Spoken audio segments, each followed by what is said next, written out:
Assalamualaikum warahmatullahi wabarakatuh. Alhamdulillahi rabbil alamin. Wassalatu wassalamu ala ashrafil mursalin Nabiyyina wa maulana Muhammadin wa ala alihi wa sahbihi ajma'in. Wa ashhadu an la ilaha illallah wahdahu la syarikalah.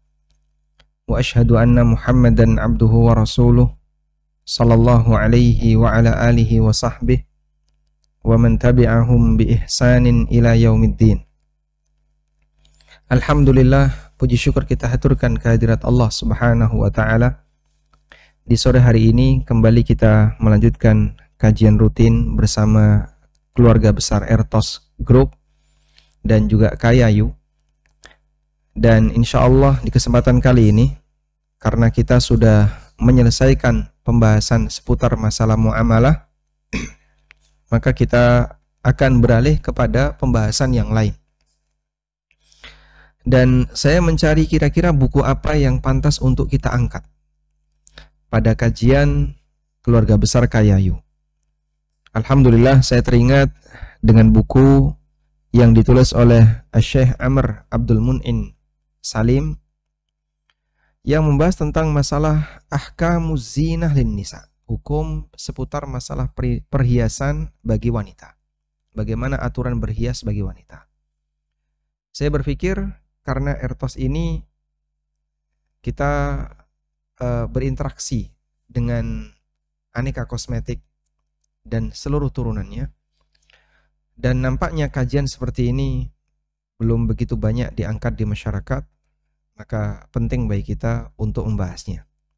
Dan ini merupakan atau buku ini pertama kali saya baca di forum kajian Ertos. Jadi di forum-forum kajian yang lain kita belum pernah menyinggung seperti ini. Meskipun saya sudah memiliki buku ini sudah cukup lama, namun untuk pertama kali dibedah, untuk kegiatan membedahnya pertama kali baru saya lakukan hari ini. Baik, sekarang kita akan lihat bagaimana bentuk bukunya. Bukunya kurang lebih seperti ini. Judul lengkapnya Ahkamuz zinah lin nisa. Hukum seputar masalah zinah, perhiasan lin nisa bagi wanita. Apa saja isinya? Ada kurang lebih 1 2 3 4 5 6 12 materi yang disampaikan dalam buku ini. Dan itu semuanya berkaitan dengan masalah wanita. Yang pertama adalah ahkam ammah fi zina, hukum secara umum berkaitan dengan masalah berhias. Kemudian yang kedua adalah ahkamut tib, hukum menggunakan wewangian. Berikutnya adalah hukum al-kahl, menggunakan celak, hukum bercelak. Selanjutnya adalah hukum seputar masalah gigi, wama yuzanniha, dan apapun yang bisa menghiasi gigi.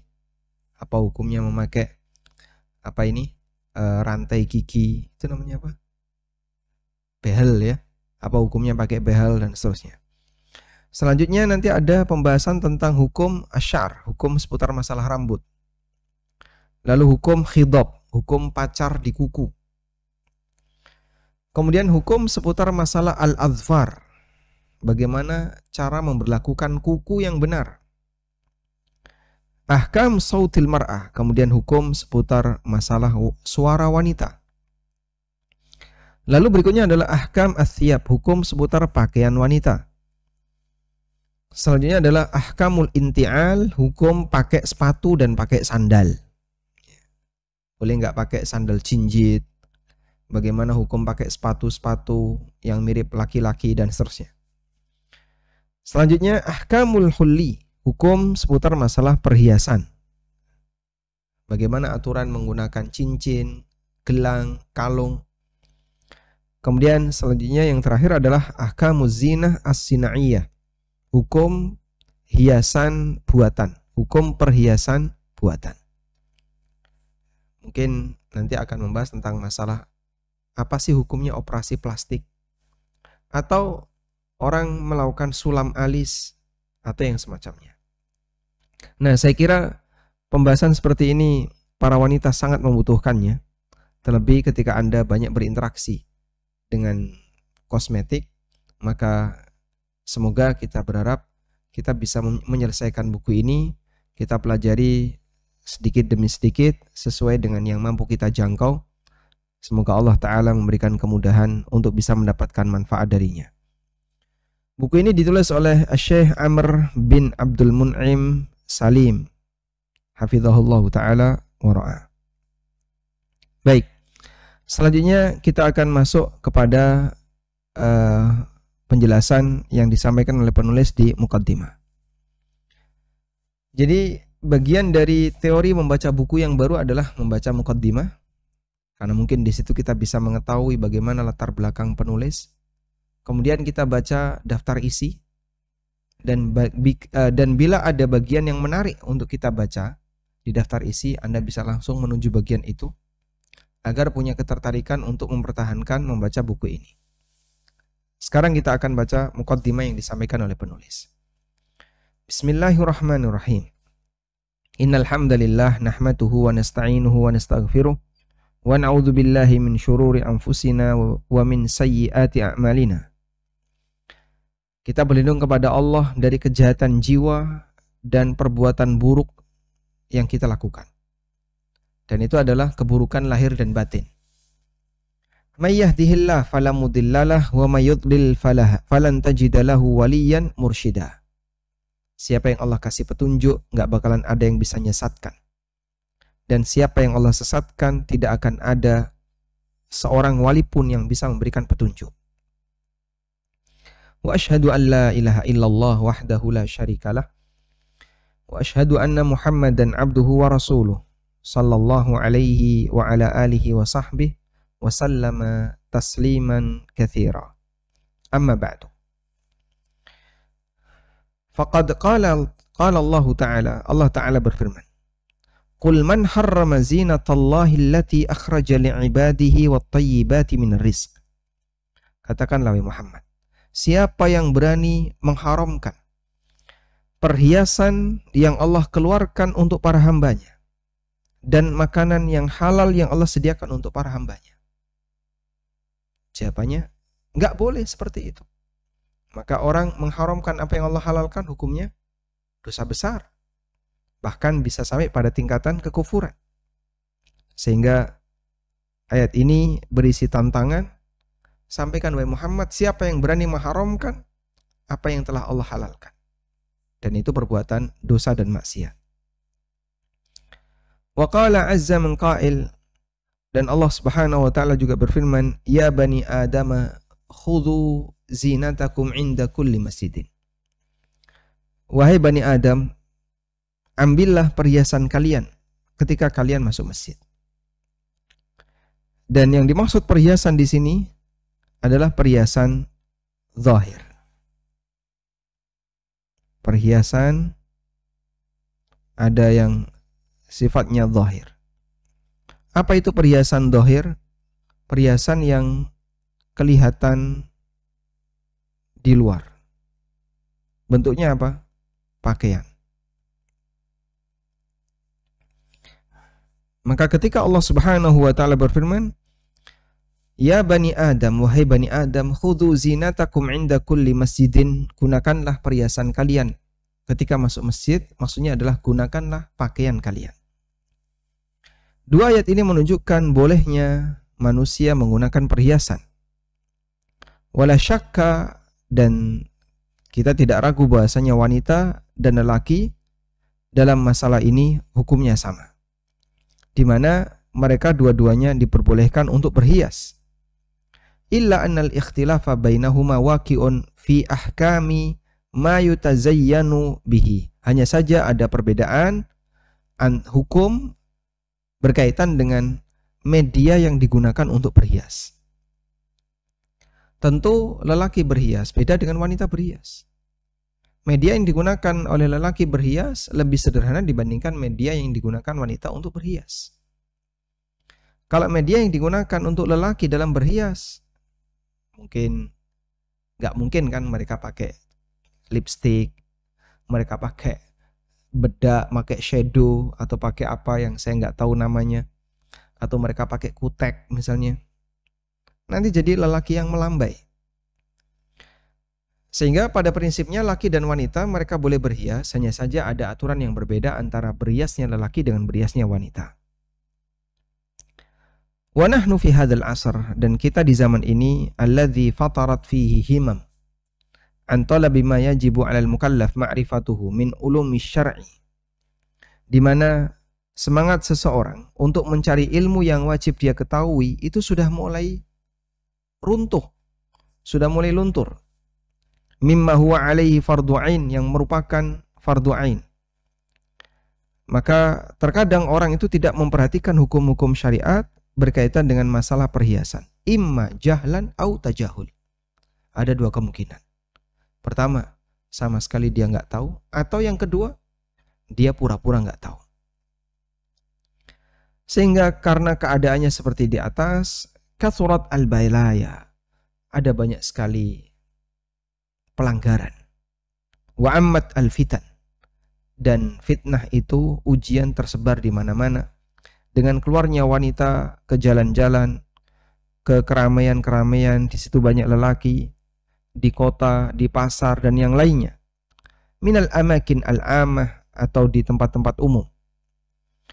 Wa hunna fi ajmalil hilal wa a'taris siyab wa ka'annahunna arais mujalla li azwajiha fa ilallahil mustaka.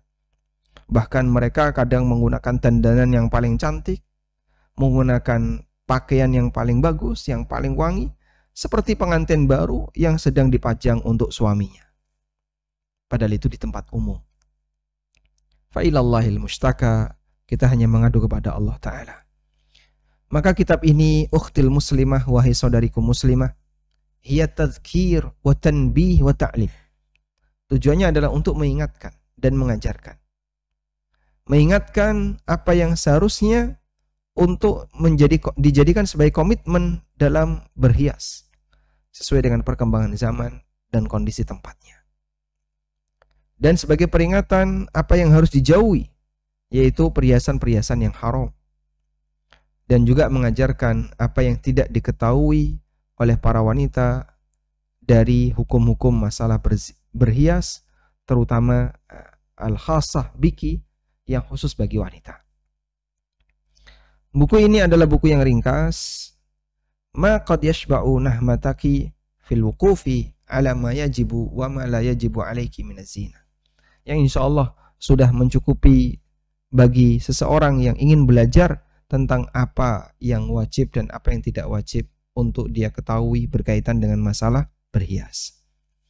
Hadza, demikian, wa as'alullah azza wa jalla an yanfa'ana wa sa'iral muslimina bihadzal mukhtasar al-latif wa ay yaj'alahu fi mizani hasanatina yauma la yanfa'u malun wala banun illa man atallaha biqalbin salim. Walhamdulillahi rabbil alamin. Ditulis oleh Amr Abdul Mun'in Salim. Baik. Selanjutnya, beliau memasuki peringatan yang pertama. Perintah untuk menjaga perhiasan dan tidak ditampakkan di depan lelaki asing, amamal ajanib. Jangan orang perhias kemudian dipamerkan di depan orang asing, lelaki yang bukan mahram. Wahai saudariku muslimah, Islam memberikan semangat dengan syariat yang demikian toleran dan aturan yang lurus. Toleran sehingga tidak memberatkan, namun tidak membiarkan, sehingga Islam mengasih aturan agar orang tidak lepas kontrol terhadap perbuatannya. Maka begitu seimbang. Sehingga berkaitan dengan aturan Islam, aturan ini sangat longgar, sangat nyaman. Buktinya apa? Banyak para ulama, para asatidzah, dan orang-orang komitmen dengan syariat Islam, mereka bahagia ketika memegangi syariat itu.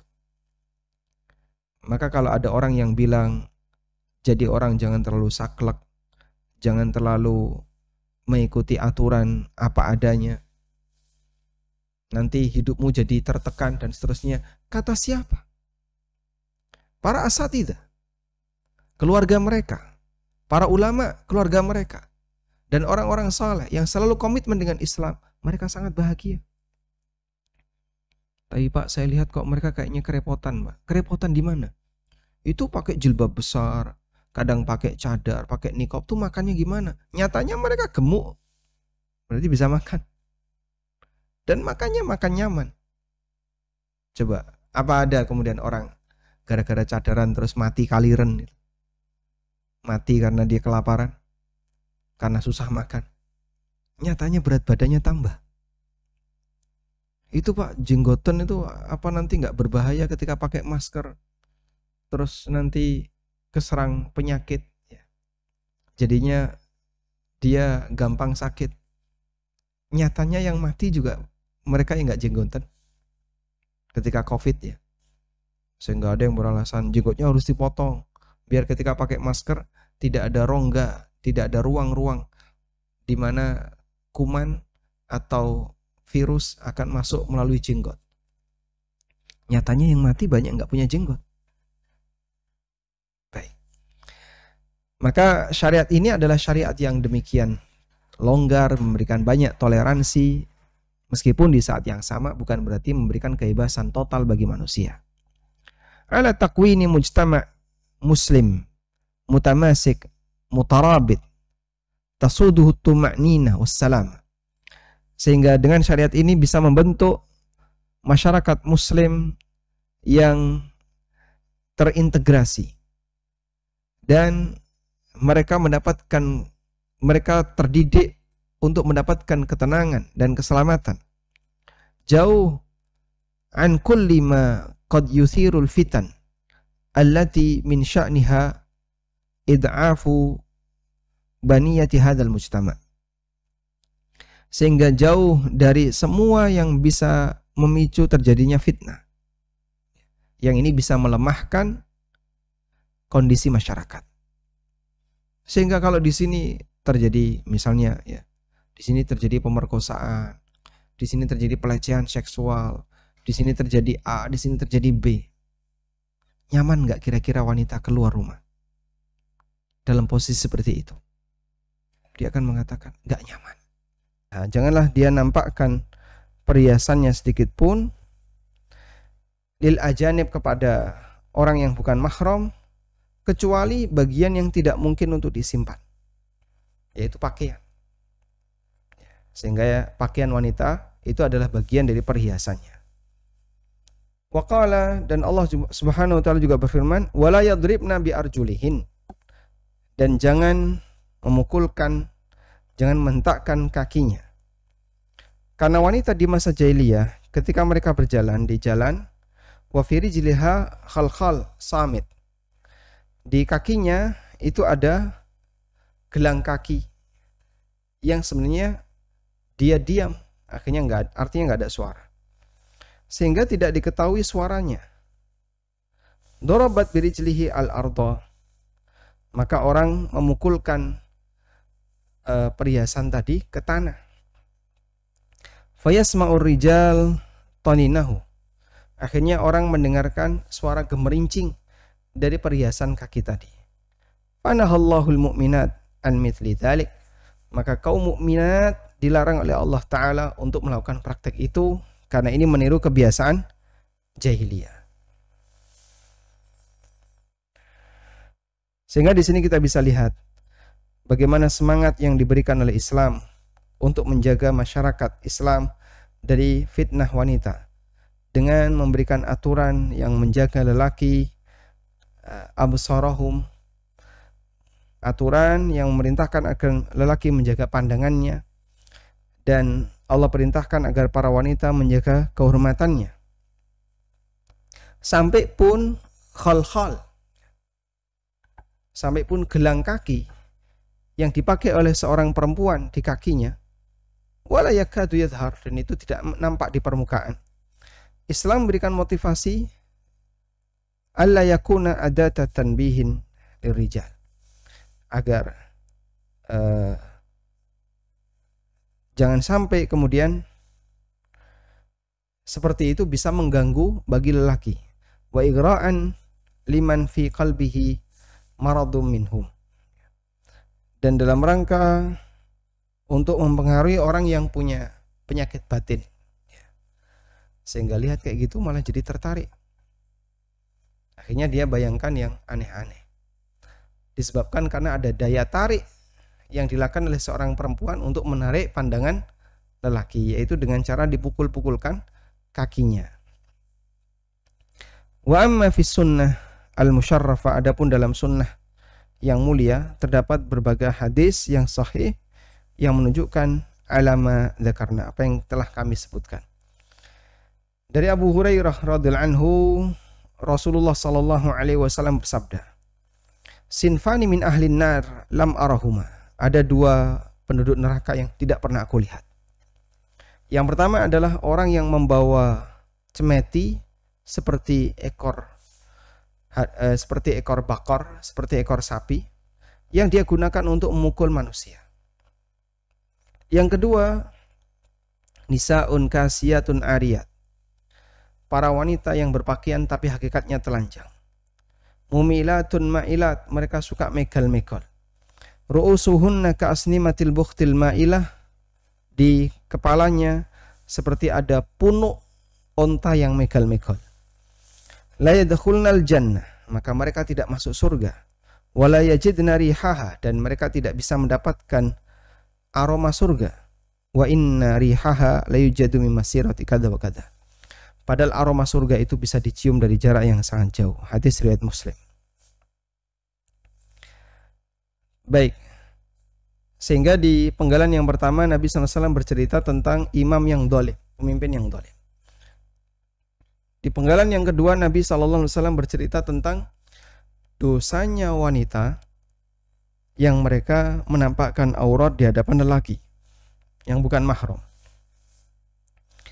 Ibnu Qayyim rahimahullah menukil beberapa bentuk tafsir liqaulihi alaihissalam berdasarkan sabda Nabi SAW di atas. Apa yang dimaksud dengan kasiyat ariyat ma'ilatun mumilat? Fakila, ada yang mengatakan maksudnya adalah dia menutupi sebagian badannya dan sebagian yang lain ditampakkan, idharon li jamaliha, agar orang melihat kecantikannya.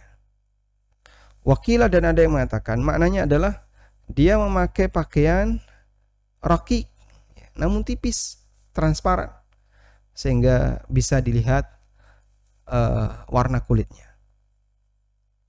Dan ada yang mengatakan ma'ilat adalah yamshina mutabakhtirat mumilat liaktifihinna, mereka berjalan dengan sombong.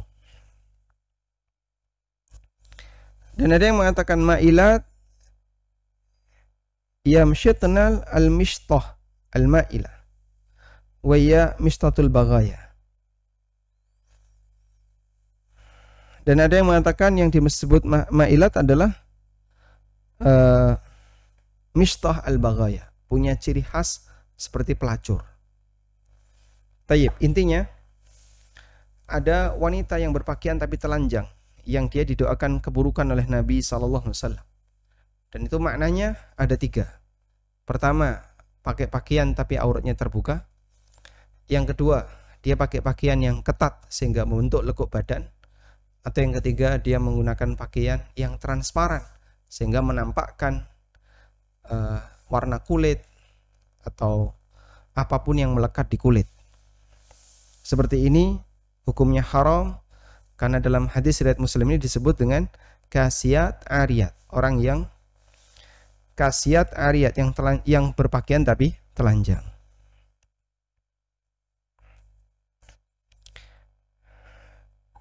Kemudian di sini ada kalimat ru'usuhunna ka'isnimatil bukhti, di kepalanya seperti ada onta, ada punuk onta. Maksudnya adalah dia membesarkan konde di kepalanya dengan lifi imamah au asaba nahwi dzalik, dengan ditaruh sorban, diputar-putar atau yang lainnya, sehingga ada yang ngikat rambutnya, dikasih sorban, jadi rambutnya kelihatan lebih banyak. Dan di masa ini yu'adzimna bilifi syu'urihinna ba'dahu fawqa ba'din hatta yakuna kasim sanamil jamal. Dan di masa sekarang orang memperbesar gelungan di kepalanya. Jadi ada yang lebih besar dibandingkan yang lain, sehingga seperti punuk onta. Baik, maka ini dalil bahwasanya gelungan wanita itu nggak boleh. Hukumnya dilarang.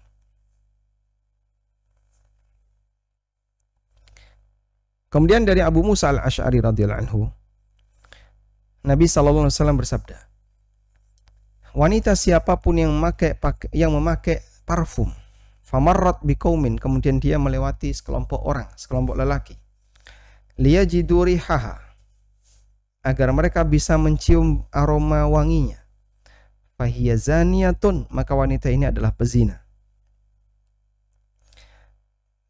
Al-Mubarakfuri dalam Tuhfatul Ahwadhi mengatakan, kenapa dia disebut sebagai wanita pezina padahal dia tidak melakukan hubungan badan? Karena wanita ini memicu syahwat lelaki dengan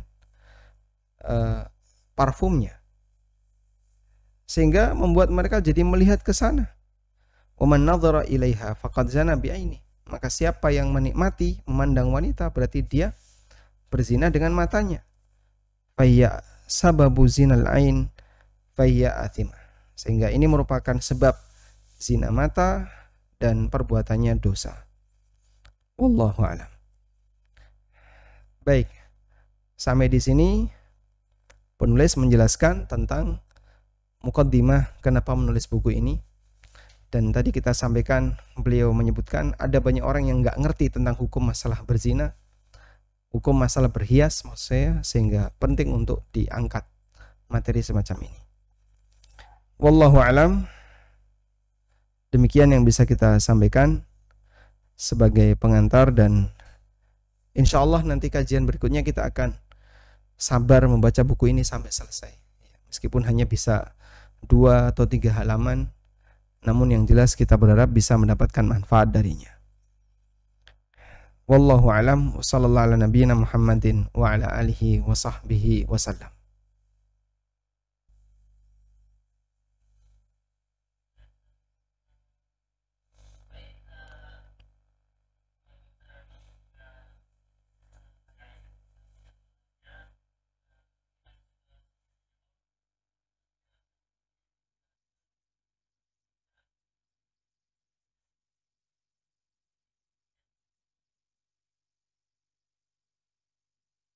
Silakan.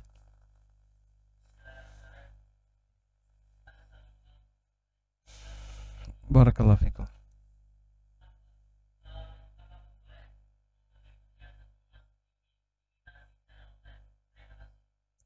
Emas imitasi itu bahannya apa?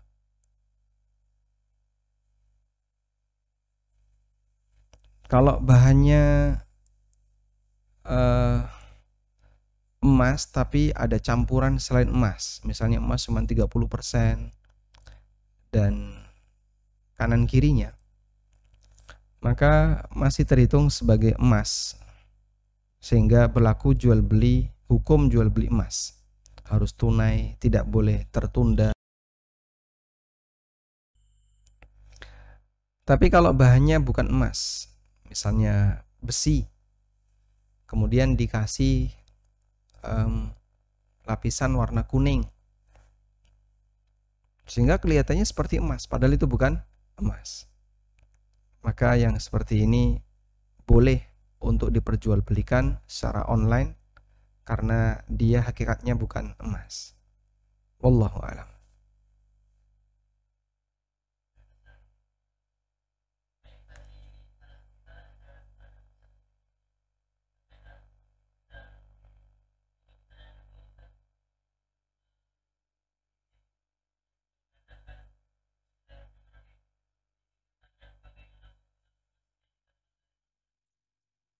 Bagaimana penggunaan emas yang didapat dari mahar? Wanita boleh menggunakan emas, dipakai silahkan, baik bentuknya gelang, cincin maupun yang lainnya. Sehingga ketika wanita menggunakan emas, cincin yang merupakan mahar pernikahan dia, silahkan, disimpan boleh, dipakai boleh. Karena wanita boleh berhias dengan menggunakan emas. Wallahu a'lam.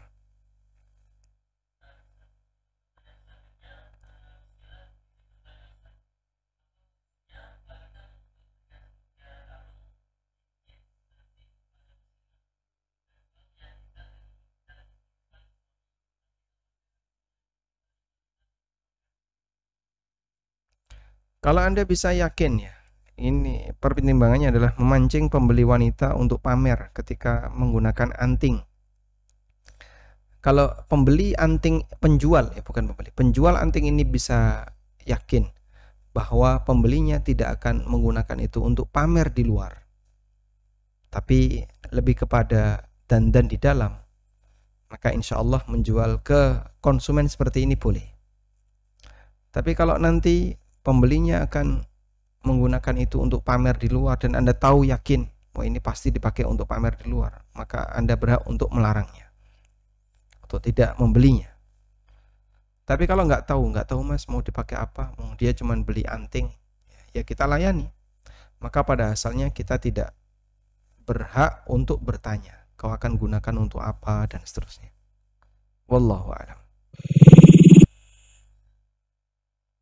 Ya, Bismillah, izin bertanya Ustaz. Bagaimana Ustaz kita iklan produk kecantikan sedangkan modelnya wanita dan buat iklan sambil berjoget-joget? Syukron Ustaz. Nah, kalau sambil berjoget-joget dan seterusnya jelas ini tidak kita rekomendasikan ya, bahkan tinggalkan praktek seperti ini. Kemudian produk kecantikan modelnya wanita. Inilah yang menjadi dilema yang berkali-kali kita sampaikan.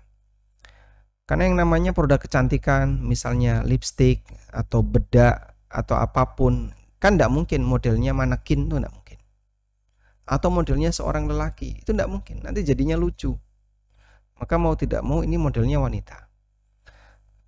Tanggung jawab selanjutnya adalah memastikan bahwa nanti akan melihat ini bukan wanita. Yang melihat ini bukan lelaki, tapi para wanita. Selama masih pada titik itu, insya Allah tidak masalah. Karena itu grupnya dikhususkan untuk grup wanita dan nggak boleh bocor. Demikian pula ketika itu di medsos, maka medsosnya dikasih peringatan ini khusus untuk wanita. Kalau kemudian ada lelaki yang nyelonong masuk, ya, dia menyalahi aturan. Kalaupun menyalahi aturan, maka yang melanggar adalah pihak lelaki itu.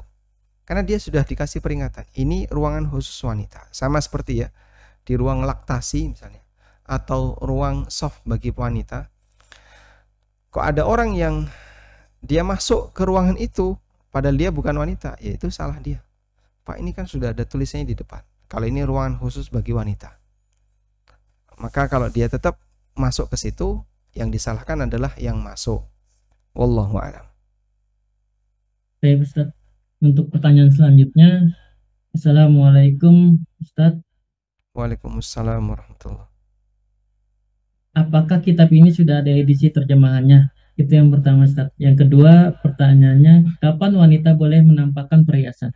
Baik Ustaz. Untuk yang pertama, apakah kitab ini sudah ada versi terjemahan Indonesia? Saya belum pernah ketemu. Karena yang saya punya bukunya bahasa Arab dan saya belum pernah menjumpai yang versi Indonesia. Wallahu a'lam. Mungkin nanti bisa dicari ya. Selanjutnya, kapan wanita boleh menampakkan perhiasan? Jawabannya di depan lelaki yang merupakan mahramnya atau suaminya. Dan perhiasan yang dimaksud adalah misalnya kalung ya, atau gelang. Dia tampakkan di depan mahramnya boleh, di depan suaminya juga boleh. Tapi kalau di tempat umum atau di depan orang yang bukan mahram, hukumnya dilarang. Wallahu a'lam. Baik Ustaz. Mungkin tadi pertanyaan terakhir dari sesi kajian pada kali ini. Sebelum ditutup Ustaz, mungkin ada nasihat untuk kita semua, khususnya untuk para wanita terkait bagaimana berhias di dalam Islam. Baik Ustaz. Baik. Kita memahami bahasanya ada banyak batasan berhias dalam Islam. Dan ternyata aturan semacam ini disepelekan oleh banyak orang. Karena disepelekan, jadinya pelanggarannya cukup intens terjadi. Sehingga banyak orang melakukan pelanggaran A, pelanggaran B, C, dan seterusnya. Sebabnya adalah karena dia tidak paham berkaitan dengan fikih masalah berhias. Nah, kita sebagai seorang muslim dan muslimah yang sadar akan adanya hukum seperti itu, sudah selayaknya kita berusaha untuk memahaminya. Mungkin demikian yang bisa kita sampaikan. Semoga yang sedikit ini bermanfaat dan Anda bisa bersabar untuk mengikuti kajian tentang masalah hukum berhias bagi wanita di kesempatan berikutnya. Wassallallahu ala nabiyyina Muhammadin wa ala alihi wa sahbihi wasallam. Wa akhiru da'wana anil hamdulillahi rabbil alamin. Wassalamualaikum warahmatullahi wabarakatuh.